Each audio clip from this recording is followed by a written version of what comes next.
నమస్తే, నేను Maruthi Ram. One voice న్యూస్కు స్వాగతం. రాజన్న సిరిసిల్ల జిల్లా తంగళ్లపల్లి మండల కేంద్రంలో మండల కాంగ్రెస్ అధ్యక్షులు ప్రవీణ్ జే టోనీ మీడియా సమావేశం నిర్వహించారు. ఈ సమావేశంలో ఆయన మాట్లాడుతూ మంత్రి పొన్నం ప్రభాకర్పై ఎంపీ బండి సంజయ్ అనుచిత వ్యాఖ్యలు చేశాడంటూ ఆగ్రహం వ్యక్తం చేశారు. దేవుడి పేరు చెబుతూ రాజకీయ పబ్బం గడిపే నువ్వెక్కడా? ప్రజల కోసం పోరాటం చేస్తూ నిత్యం ప్రజల్లో ఉండే పొన్నం ఎక్కడా అని ప్రశ్నించారు. నిన్ను గెలిపించిన ప్రజల సమస్యలను పరిష్కరించడం తెలియదు కానీ పిచ్చి ప్రేలాపనలు చేయడం తెలుసని ఎద్దేవా చేశారు. మండల కేంద్రంలో బండి సంజయ్ దిష్టిబొమ్మను కాంగ్రెస్ నాయకులు దహనం చేయబోతే పోలీసులు అడ్డుకున్నారు. బండి సంజయ్ ముక్కు నేలకు రాసి పొన్నంకు క్షమాపణ చెప్పాలని డిమాండ్ చేశారు. అనంతరం స్థానిక పోలీస్ స్టేషన్లో బండి సంజయ్పై ఫిర్యాదు చేశారు. మరోసారి పొన్నం ప్రభాకర్పై అనుచిత వ్యాఖ్యలు చేస్తే సహించేది లేదంటూ హెచ్చరించారు. ఈ కార్యక్రమంలో కాంగ్రెస్ నాయకులు, మండల నాయకులు, గ్రామ నాయకులు, యూత్ నాయకులు తదితరులు పాల్గొన్నారు. హుస్నాబాద్ నియోజకవర్గంలో గౌరవనీయులు మాజీ బీజేపీ అధ్యక్షులు, కరీంనగర్ స్థానిక ఎంపీ గారు తన ప్రజాహిత యాత్రలో భాగంగా హుస్నాబాద్ నియోజకవర్గ పర్యటనలో బహిరంగ సభలో మాట్లాడుతూ స్థానిక ఎమ్మెల్యే, రాష్ట్ర రవాణా శాఖ మరియు బీసీ సంక్షేమ మంత్రివర్యులు గారి పట్ల అనుచిత వ్యాఖ్యలు చేస్తూ తన రాజకీయ జీవితాన్ని మరొకసారి అనుభవించడానికి ప్రజలను తప్పుదారి పట్టించే విధంగా తన ప్రసంగం మాట్లాడుతూ పొన్నం ప్రభాకర్ గారి పట్ల అనుచితమైన వ్యాఖ్యలు చేయడం జరిగింది.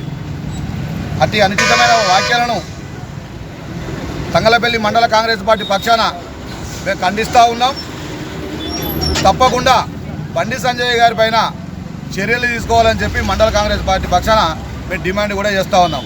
ఎందుకంటే నిత్యం ప్రజల్లో ఉండి ప్రజా సంక్షేమమే ధ్యేయంగా ప్రజా సమస్యల పట్ల నిత్యం అవగాహన ఉన్న వ్యక్తిగా, తెలంగాణ రాష్ట్రం సాధనలో ఒక ఉద్యమకారుడిగా, అలాగే తెలంగాణ యావత్ యూత్ ఐకాన్గా ప్రజా సమస్యలను పట్టించుకొని సొంత పార్లమెంట్ నియోజకవర్గంలో ప్రజా సమస్యల మీద పోరాటం చేసిన వ్యక్తిగా, ప్రతి గ్రామంలో పొన్నం ప్రభాకర్ గారు అంటే ఒక ఫైర్ బ్రాండ్, ప్రతి సమస్యల మీద పోరాటం చేసే వ్యక్తిగా అందరికీ తెలిసిన వ్యక్తి.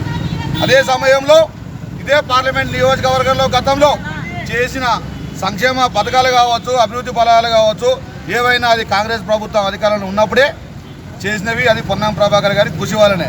ఈరోజు బండి సంజయ్ గారు తను కేవలం దేవుడి పేరు చెప్పుకుంటూ నరేంద్ర మోడీ గారు చేసే తప్పుడు విధానాలను, ప్రజలను దాటవేసే ధోరణిలో ప్రజలను మభ్యపెట్టి ఆ రోజు అధికారంలో గెలవడం జరిగింది, అధికారంలోకి రావడం జరిగింది.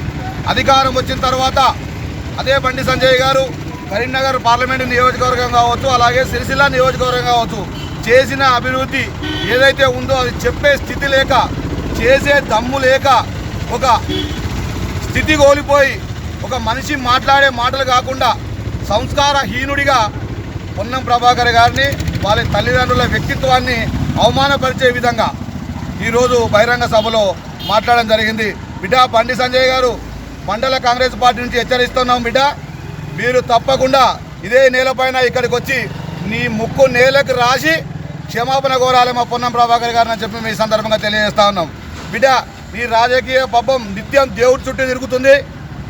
ఏ ఒక్కరోజు కూడా ప్రజల సంక్షేమం కావచ్చు, గ్రామాల అభివృద్ధి కావచ్చు, ఏ రోజు కూడా పట్టించుకున్న పాపాన అవ్వలేదు. కనీసం కేంద్రం నుంచి ఎన్ని నిధులు తెచ్చినో ఇంతవరకు చెప్పే దమ్ము ధైర్యం లేని మీరు ఈరోజు పొన్నం ప్రభాకర్ గారి నైతికతను మీరు ప్రశ్నిస్తున్నారంటే తప్పకుండా మీ ప్రజల్లో బుద్ధి చెప్పక తప్పదు. అదే ప్రజలు మిమ్మల్ని ఇదే రానున్న రోజుల్లో తప్పకుండా బుద్ధి చెప్తారు. అది చెప్పులతో కావచ్చు బిడ్డ, లేకపోతే రాళ్లతో కావచ్చు అని చెప్పి తస్మత్ జాగ్రత్త అని చెప్పి హెచ్చరిస్తూ ఉన్నాం. అలాగే ఈ 60 ఏళ్ల కాలంలో కాంగ్రెస్ ఏం చేసిందని చెప్తున్నారు. ఇవాళ 60 ఏళ్ల కాలంలో అభివృద్ధి ఫలాలే ఈరోజు అనుభవిస్తున్నారు బిడ్డ.